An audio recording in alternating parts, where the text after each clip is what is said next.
नमस्कार शेतकरी मित्रांनो, कृषी कल्याण यूट्यूब चॅनलमध्ये सर्व शेतकरी बांधवांचं हार्दिक स्वागत। तर शेतकरी मित्रांनो, राज्यातील शेतकरी बांधवांसाठी आनंदाची बातमी आहे। कारण की मित्रांनो, पावसाळी अधिवेशनामध्ये राज्य सरकारच्या माध्यमातून शेतकऱ्यांसाठी मोठे निर्णय घेण्यात आले आहेत।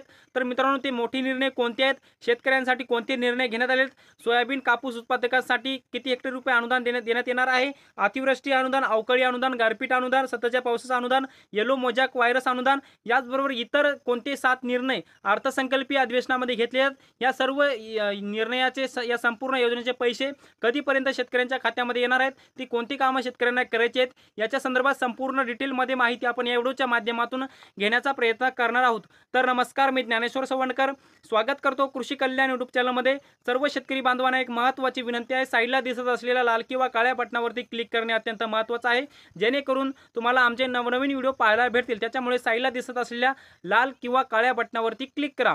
तर मित्रांनो, चला तर व्हिडिओला सुरुवात करूया। तर शेतकरी मित्रांनो, राज्य सरकारच्या माध्यमातून पहिला मोठा घेण्यात आलेला निर्णय ते म्हणजे सोयाबीन आणि कापूस उत्पादकांसाठी निर्णय घेतलेला आहे। सोयाबीन आणि कापूस उत्पादक शेतकऱ्यांना 2 हेक्टरच्या मर्यादेमध्ये प्रति हेक्टरी 5,000 रुपयाचं अनुदान राज्य सरकार देणार आणि ह्या अनुदानाचा फायदा प्रामुख्याने राज्यातील संपूर्ण 34 जिल्ह्यामध्ये होणार आहे, परंतु जास्त फायदा विदर्भ व मराठवाड्यातल्या शेतकऱ्यांना होणार आहे। कारण की विदर्भ व मराठवाड्यामध्ये सोयाबीन आणि कापूस उत्पादक शेतकरी जास्त आहेत, त्यामुळे सोयाबीनला प्रति हेक्टरी 5,000 रुपये अनुदान, कापसाला प्रति हेक्टरी 5,000 रुपये अनुदान 2 हेक्टरच्या मर्यादेपर्यंत शेतकऱ्यांच्या खात्यामध्ये जमा केलं जाणार आहे।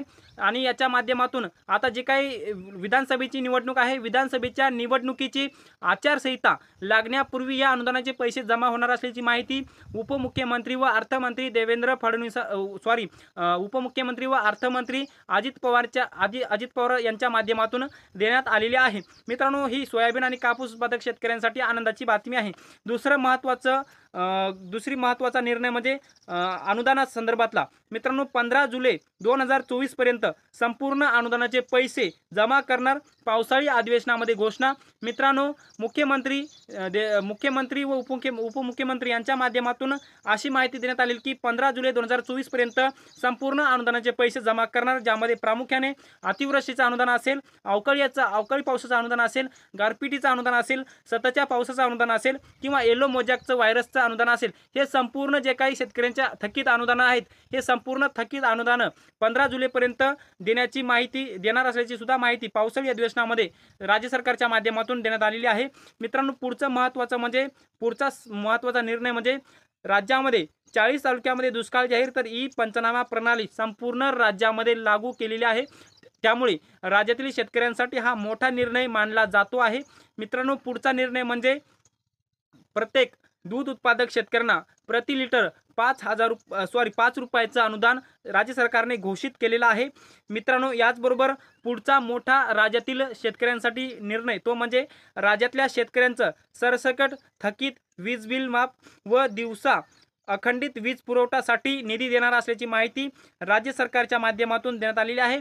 मित्रांनो, शेतकऱ्यांसाठी या अर्थसंकल्पीय अधिवेशन व पावसाळी अधिवेशनातले ठळक मुद्दे आपण बघण्याचा प्रयत्न करणार आहोत, ज्यामध्ये सर्वात मोठा मुद्दा राज्यातल्या शेतकऱ्यांचा सरसकट वीज बिल माफ राज्य सरकारने केलेले आहेत। याचबरोबर दिवसा वीज पुरवठा देण्याकरिता अखंडित वीज पुरवठा देण्याकरिता राज्य सरकार निधी देणार असल्याची सुद्धा माहिती देण्यात आलेली आहे। याचबरोबर मित्रांनो, सोयाबीन कापूस उत्पादक शेतकऱ्यांना 2 हेक्टरच्या मर्यादेपर्यंत हेक्टरी 5,000 रुपयाचं अनुदान देण्यात येणार आहे। राज्यातील 34 जिल्ह्यामध्ये हे अनुदान मिळणार आहे। लवकरच याचे याद्या सुद्धा जाहीर होतील अशी माहिती देण्यात आलेली आहे।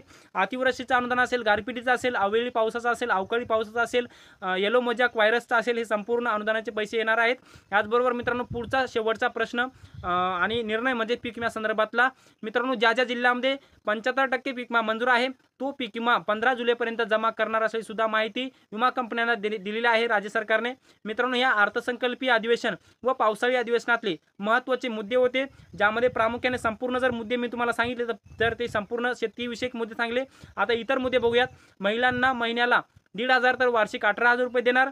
याचबरोबर प्रत्येक कुटुंबाला वार्षिक 3 गॅस सिलेंडर देणार।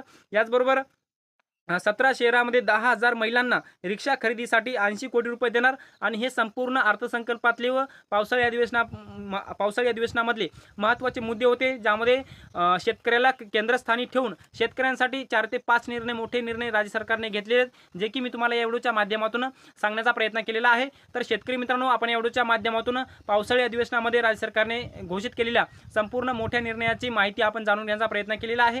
हे अपडेट तुम्हाला कसं वाटलं कमेंट बॉक्समध्ये नक्की कळवा. आणि शेवटी आमचे YouTube चॅनल कृषी कल्याण YouTube चॅनलवर जर नवीन असाल, चॅनलला नक्की सबस्क्राईब करा. हा व्हिडिओ जर आवडला असेल तर व्हिडिओला एक लाईक करा. प्रत्येक शेतकरी बांधवांपर्यंत महत्त्वाची अशी माहिती शेअर करा. तर मित्रांनो, तुर्तास इथेच थांबतो. तोपर्यंत आपल्या सर्वांचे मनापासून धन्यवाद.